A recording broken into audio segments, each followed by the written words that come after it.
क्या आप जानते हैं पांडवों को नरक और दुर्योधन को स्वर्ग क्यों मिला? तो आज की इस वीडियो में हम यही जानेंगे।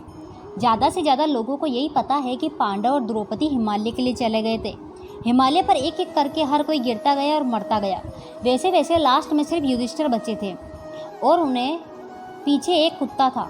वहाँ पर इंद्रदेव उनको लेने आए और युधिष्ठिर इकलौते ऐसे इंसान थे जो सहदेव स्वर्ग में गए थे। युधिष्ठिर महाराज मनुष्य देह के साथ स्वर्ग में पहुँचते हैं। वहाँ जाकर देखते हैं कि वहाँ पर बहुत ही सुंदर देह वाले, बहुत सुंदर आभूषणों व बहुत ही प्यारे प्यारे लोग आसपास घूम रहे हैं। वहाँ पर सब सुंदर थे, साथ ही तेजस्विनी भी। एक पल के लिए तो वह खुश हो गए, पर तुरंत ही वो अपने भाइयों को ढूंढने लगे। चारों तरफ युधिष्ठिर ने अपने भाइयों को ढूंढना शुरू किया। अपने भाइयों को ढूंढते ढूंढते उन्होंने कुछ ऐसा देखा जिससे वे खुद अचंभे में पड़ गए। एक बड़े से सिंहासन पर सूर्य के समान तेज पाकर दुर्योधन बड़ा बेटा था, जो उसके चारों तरफ तेजस्विनी लोग अप्सराएं उसकी सेवा कर रहे थे।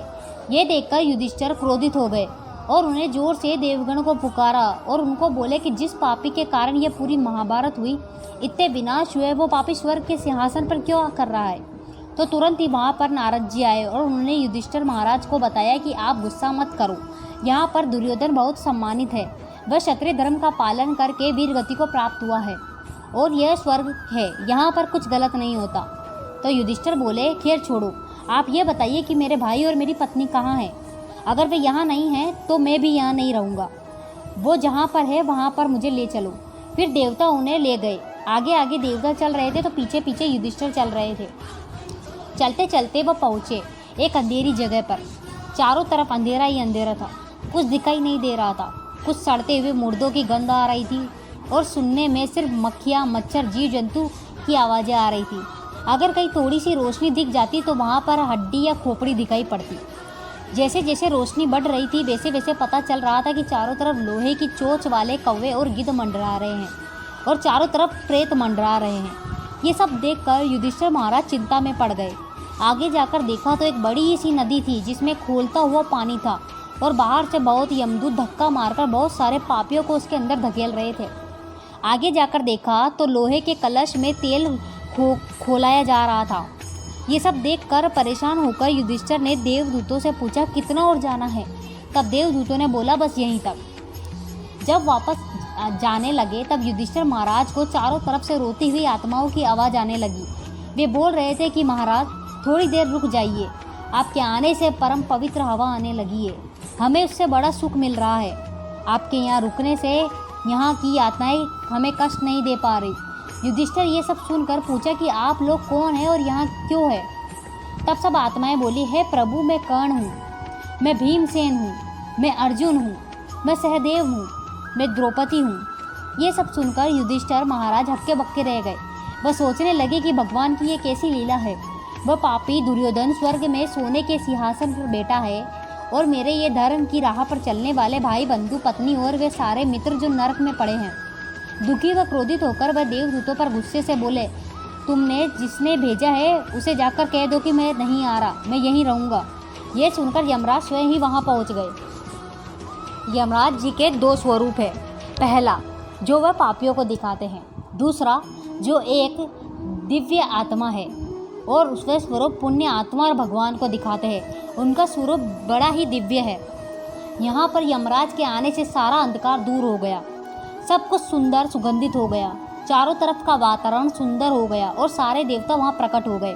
देवराज इंद्र ने युधिष्ठिर को सांत्वना देते हुए कहा, युधिष्ठिर, तुम्हें अक्षय लोक प्राप्त हुआ है। प्रभु आइए और हमारे साथ चलो। तुम्हें जो नरक देखना पड़ा इसके लिए क्रोध ना करना। मेरी ये बात सुनो, समस्त राजाओं को निश्चय ही नरक देखना पड़ता है। मनुष्य के जीवन में शुभ और अशुभ कर्मों की दो राशियाँ होती है। पहले जो शुभ कर्म भोग लेता है उसे नरक में जाना ही पड़ता है, परंतु पहले नरक भोग लेता है वह पीछे स्वर्ग में जाता है। जिसके पास पाप कर्मों का संग्रह अधिक है वह पहले ही स्वर्ग भोग लेता है। मैंने तुम्हें तुम्हारे कल्याण की इच्छा से तुम्हें पहले ही इस प्रकार नरक का दर्शन करा दिया। राजन, तुमने गुरुपुत्र अश्वत्थामा के विषय में छल से काम लेकर द्रोणाचार्य को उनके पुत्र की मृत्यु का विश्वास दिलाया था, इसलिए तुम्हें भी छल से नरक दिखलाया गया है। जैसे तुम यहाँ आए गए हो वैसे ही भीमसेन, अर्जुन, नकुल, द्रौपदी व अन्य सब छल से ही नरक के पास आए गए थे। युधिष्ठिर, आओ, वे सभी पाप से मुक्त हो गए हैं। जो जो राजा युद्ध में मारे गए थे वे सभी स्वर्गलोक में आ पहुँचे हैं। चलो और उनके दर्शन करो। इंद्रदेव उनको बताते हैं कि उनको स्वर्ग में क्या क्या प्राप्त हुआ है, कौन सी सिद्धियाँ प्राप्त हुई है। फिर युधिष्ठिर महाराज से बात करने के लिए यमराज आगे आते हैं। देवराज इंद्र जब इस प्रकार कह रहे थे उसी समय शरीर धारण करके आए हुए धर्म ने अपने पुत्र कौरवराज युधिष्ठिर से कहा, मेरे पुत्र, तुम्हारे धर्म विषय, अनुराग्य, क्षमा और इंद्रिय संयम आदि गुणों से मैं बहुत प्रसन्न हूँ।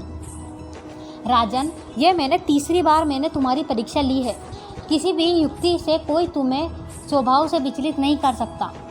देवतन में अरण्य काष्ठ का अपहरण करने के पश्चात जब यक्ष के रूप में मैंने तुमसे कई प्रश्न किए, वह मेरे द्वारा पहली परीक्षा थी जिसमें तुम उत्तीर्ण हो गए। फिर द्रौपदी सहित तुम्हारे सभी भाइयों की मृत्यु हो जाने पर कुत्ते का रूप धारण करके मैंने दूसरी बार तुम्हारी परीक्षा ली, उसमें भी तुम सफल हुए। अब यह तुम्हारी परीक्षा तीसरी अवसर था, किंतु इस बार भी तुम अपने सुख की परवाह न करके भाइयों के हित के लिए नरक में रहना चाहते थे। तुम हर तरह से शुद्ध प्रमाणित हुए, तुम्हें पाप का नाम भी नहीं है, अतः सुखी रहो। तुम्हारे भाई नरक में रहने योग्य नहीं है। तुमने जो उन्हें नरक भोगते देखा वह देवराज इंद्र द्वारा प्रकट की गई माया थी। समस्त राजाओं को नरक का दर्शन करना पड़ता है, इसलिए तुमने 2 घड़ी तक यह महान दुख प्राप्त किया। सत्यसाची, अर्जुन, भीमसेन, पुरुष प्रवर, नकुल, सहदेव अथवा कर्ण, इनमें से कोई भी चिरकाल तक नरक में रहने योग्य नहीं है। राजकुमारी कृष्णा भी किसी तरह नरक में जाने योग्य नहीं है। आओ त्रिभुवन गामिनी गंगा जी के दर्शन करो। उसके बाद गंगा जी में स्नान करने के बाद उनका मनुष्य देह वहीं छोड़ दिया गया और उनको दिव्य देह की प्राप्ति हुई और वह स्वर्ग में गए। वहां जाकर वह कृष्ण, भीम, कर्ण, पांडव, द्रौपदी और सभी राजाओं से मिले। अगर वीडियो पसंद आए तो लाइक, कमेंट और चैनल को सब्सक्राइब जरूर करें।